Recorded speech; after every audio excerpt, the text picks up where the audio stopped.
Di sudut jalan kecil yang jarang dilalui kendaraan besar, ada sebuah warung kopi sederhana milik Pak Karim.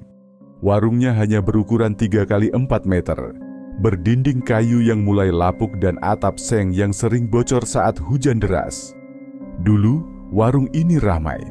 Banyak sopir truk, pekerja bangunan, dan warga sekitar yang mampir untuk menyeruput kopi hitam buatan tangan Pak Karim yang terkenal pekat dan kaya rasa.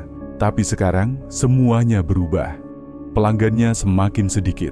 Di seberang jalan, warung kopi yang lebih modern bermunculan. Ada yang menawarkan wifi gratis, ada yang menjual kopi susu kekinian dengan harga murah. Warung kopi Pak Karim perlahan mulai sepi, seperti napasnya yang semakin berat setiap harinya. Ia hanya bisa duduk di belakang meja kasirnya yang reot, menatap termos kopi yang masih penuh.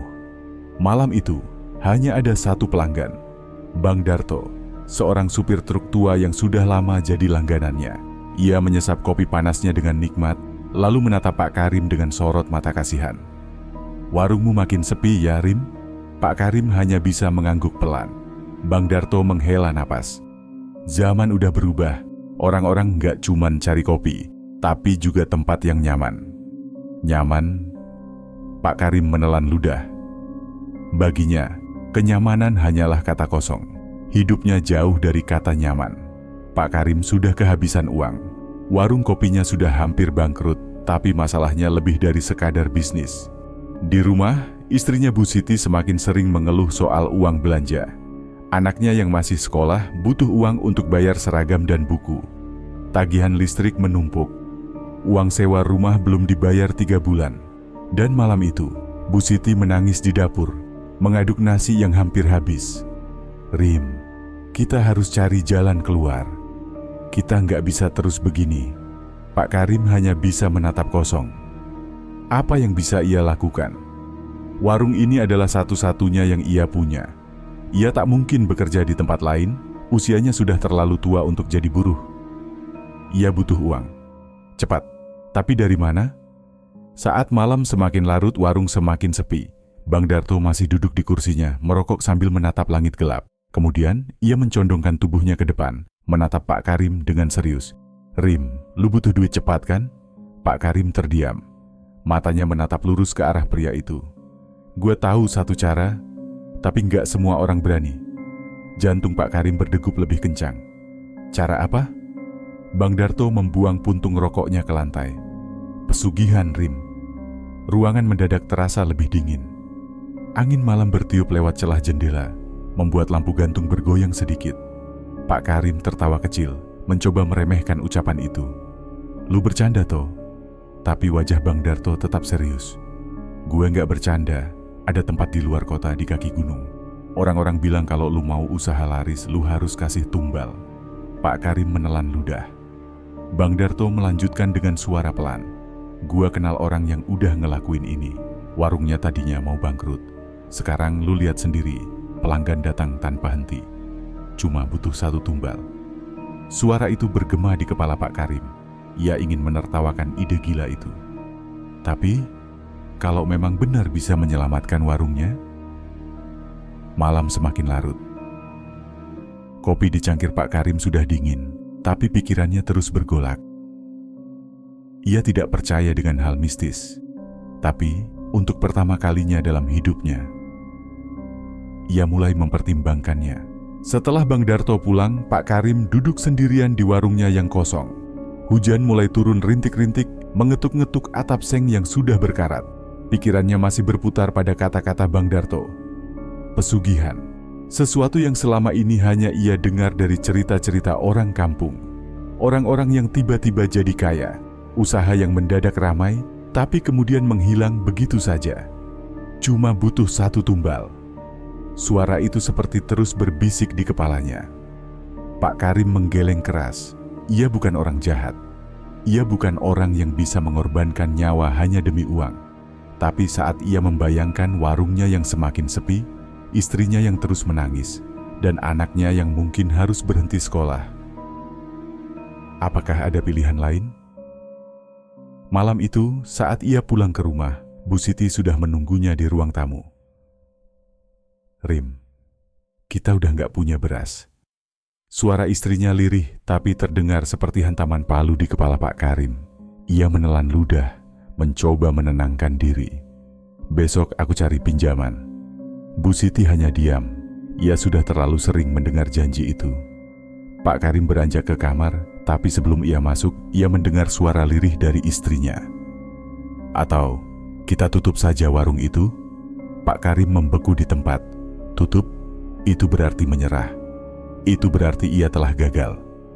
Dengan napas berat, ia masuk ke kamar dan menutup pintu. Di luar, hujan semakin deras. Tapi di dalam kepalanya, suara Bang Darto semakin jelas. Gua kenal orangnya. Kalau lu mau, gua bisa antar. Pak Karim tidur dengan gelisah malam itu. Dalam mimpinya, ia berdiri di dalam warungnya. Tapi warung itu berbeda, lebih gelap, lebih sempit. Di tiap sudut ada bayangan-bayangan hitam yang bergerak sendiri. Seseorang duduk di kursi paling depan. Sosok itu mengenakan baju lusuh, tangannya kotor seperti baru menggali tanah. Wajahnya pucat, matanya kosong.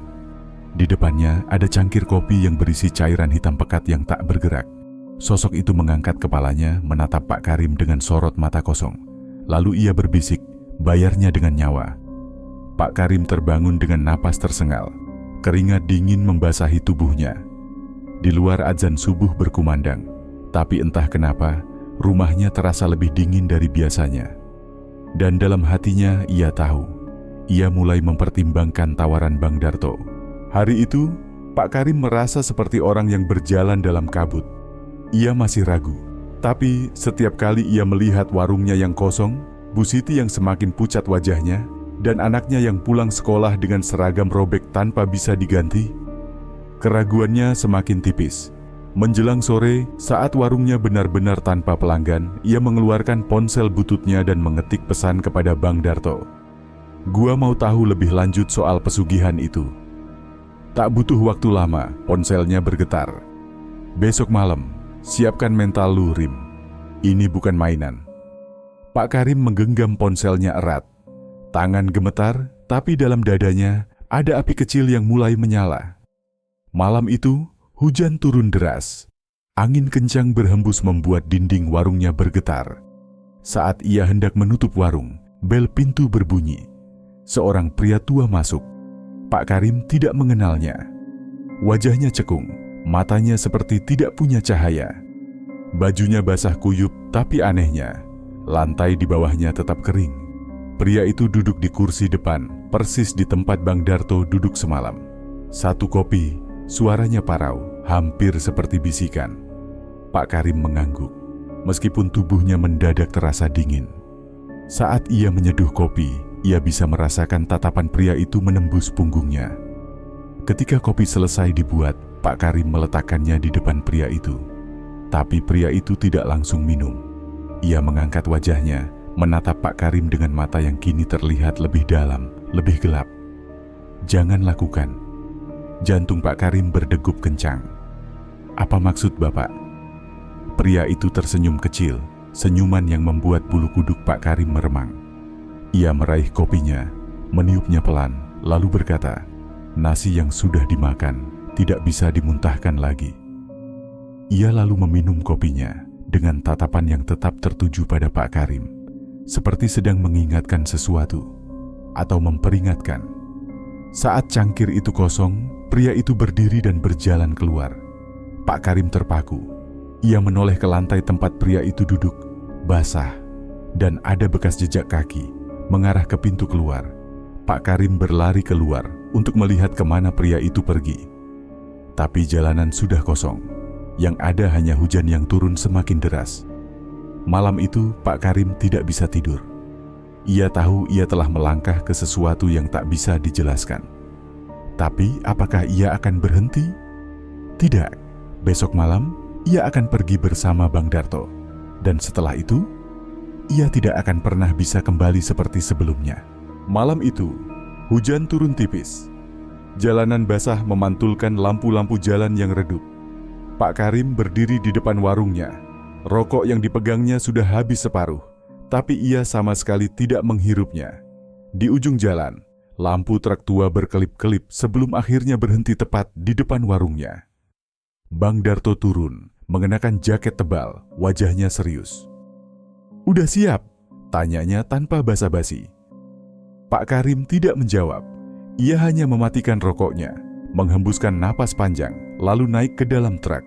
Di dalam dadanya, jantungnya berdegup lebih kencang dari biasanya. Mereka menyusuri jalanan sepi, keluar dari kota menuju arah yang lebih gelap. Perjalanan itu terasa lebih panjang dari yang seharusnya. Di radio tua truk Bang Darto hanya terdengar suara statis. Bang Darto sendiri tidak banyak bicara.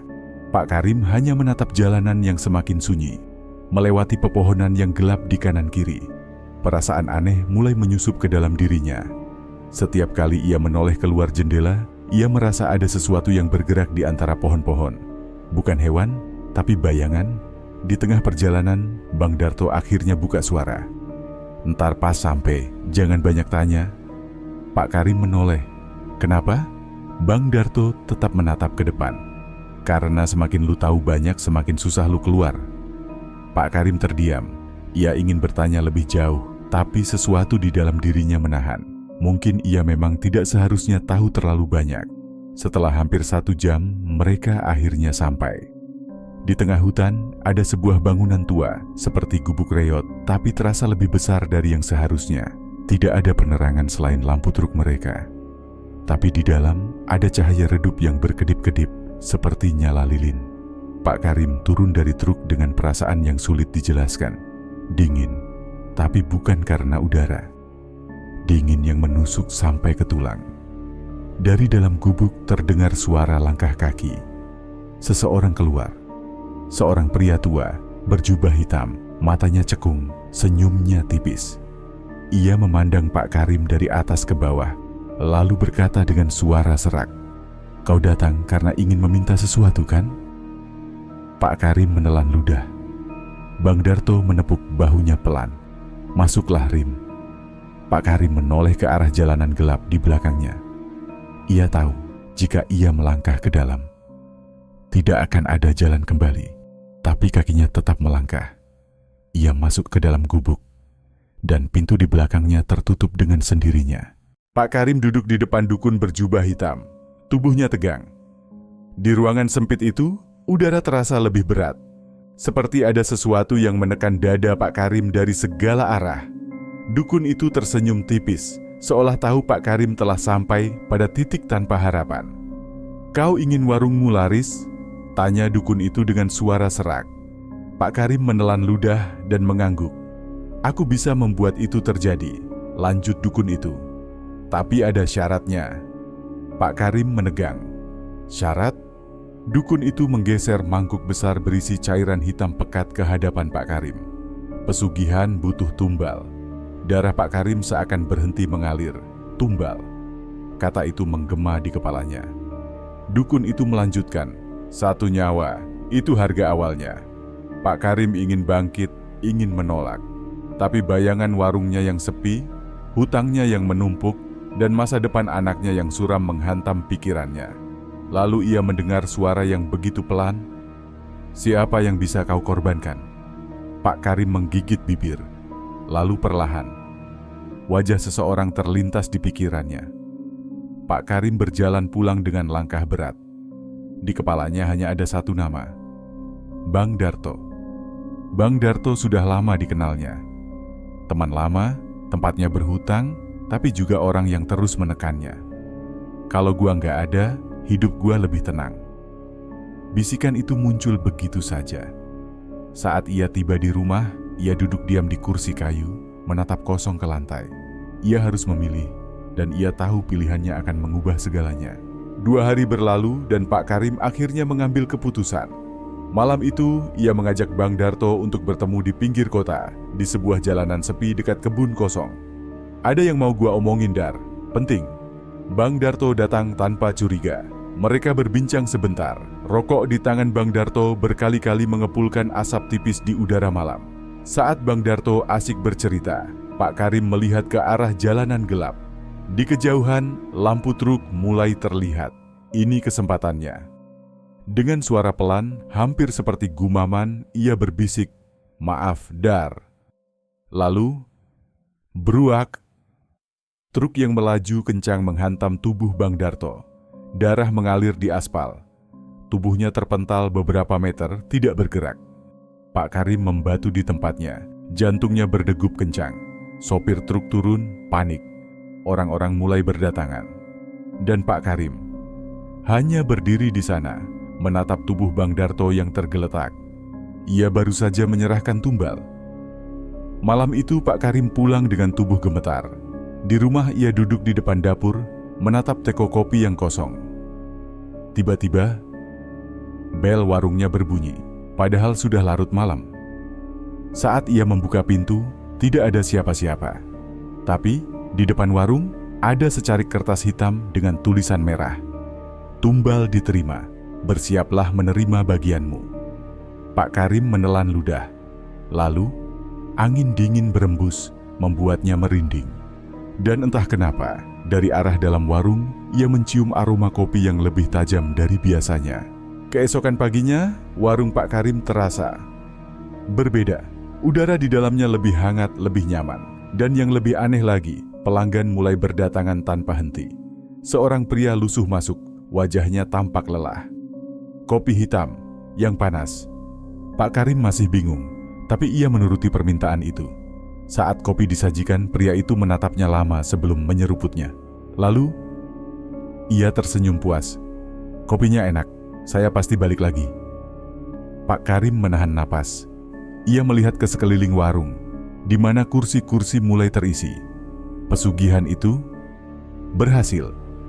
Tapi di sudut hatinya, ada perasaan gelisah yang tidak bisa ia abaikan. Sebab ia tahu, harga yang harus dibayarnya belum selesai. Beberapa bulan telah berlalu sejak tumbal pertama diberikan. Sejak saat itu, warung kopi Pak Karim semakin ramai. Setiap hari, pelanggan terus berdatangan. Tidak hanya pelanggan tetap, tetapi juga banyak orang baru yang mendengar tentang kelezatan kopi khas racikan Pak Karim. Bahkan, ia berhasil membuka cabang kecil di pinggir kota. Warung yang dulu nyaris bangkrut, kini menjadi usaha yang berkembang pesat. Semua berjalan begitu lancar, seolah tidak ada yang perlu dikhawatirkan. Tidak ada tanda-tanda keanehan. Tidak ada sosok bayangan. Tidak ada bisikan di malam hari. Pak Karim mulai berpikir, mungkinkah semuanya sudah selesai? Mungkinkah ia hanya perlu memberikan satu tumbal untuk sukses? Namun ia terlalu cepat berasumsi. Suatu malam saat Pak Karim tengah menghitung pendapatan hari itu, sesuatu terjadi. Lampu di warung berkedip-kedip, meski tidak ada gangguan listrik. Udara di ruangan terasa dingin dan berat. Pak Karim mencoba mengabaikannya, tetapi kemudian ia mendengar suara langkah kaki dari arah dapur.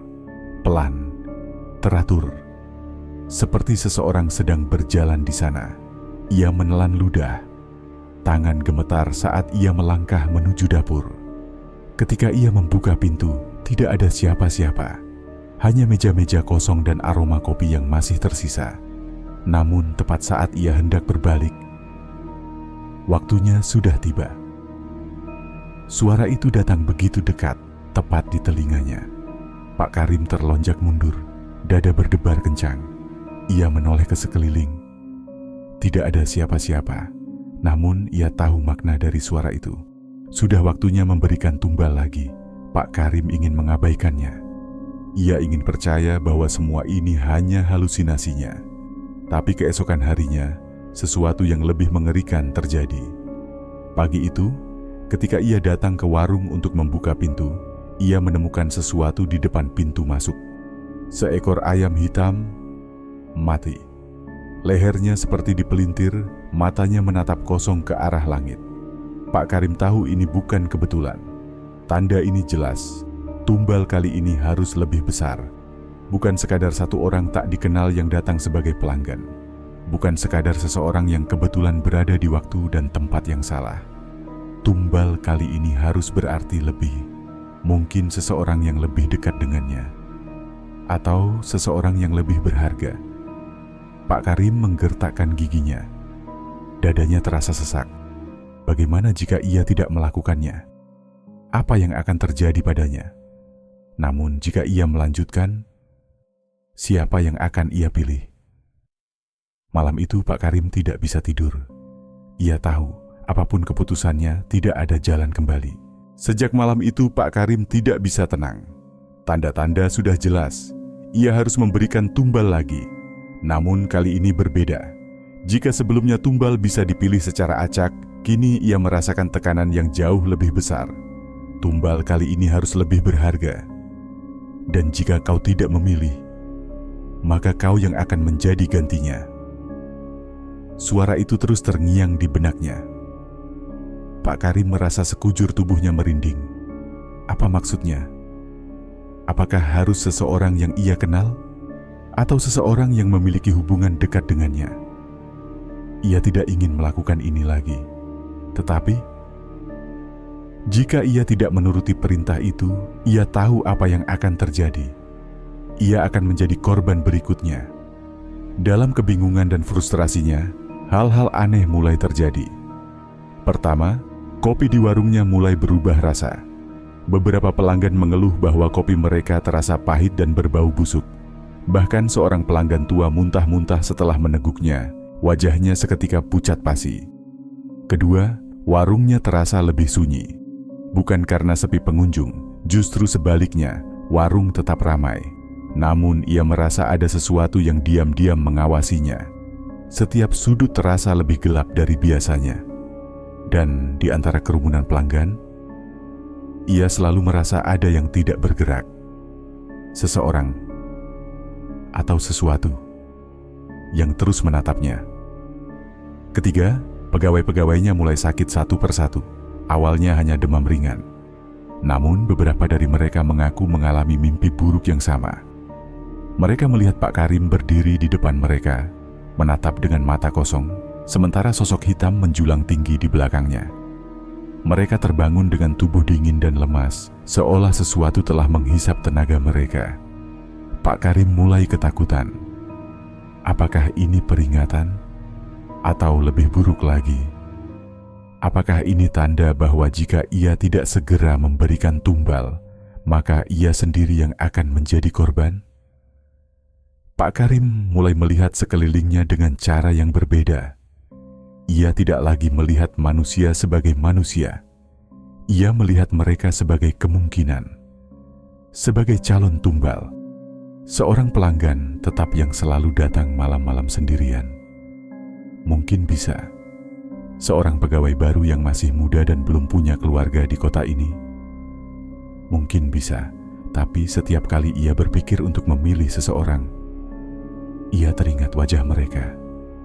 Mereka adalah orang-orang yang tersenyum padanya, yang percaya padanya, yang menghormatinya sebagai pemilik warung. Mungkinkah ia benar-benar tega melakukan ini?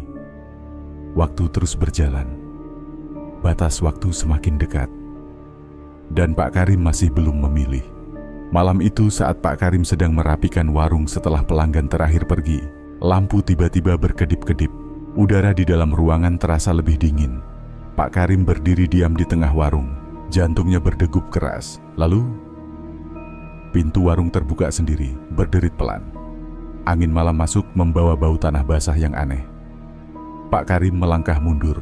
Seketika, suara langkah kaki terdengar dari luar. Tap, tap, tap. Seseorang masuk ke dalam warung. Namun ketika Pak Karim melihat wajahnya, darahnya langsung membeku.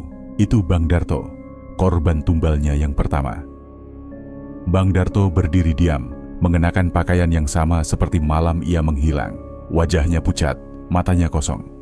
Tangan kirinya masih terbalut perban, seperti terakhir kali Pak Karim melihatnya. Namun yang paling mengerikan, mulutnya perlahan bergerak, tapi tidak ada suara yang keluar. Pak Karim mundur beberapa langkah, napasnya memburu. "Tidak, kau sudah mati," bisiknya.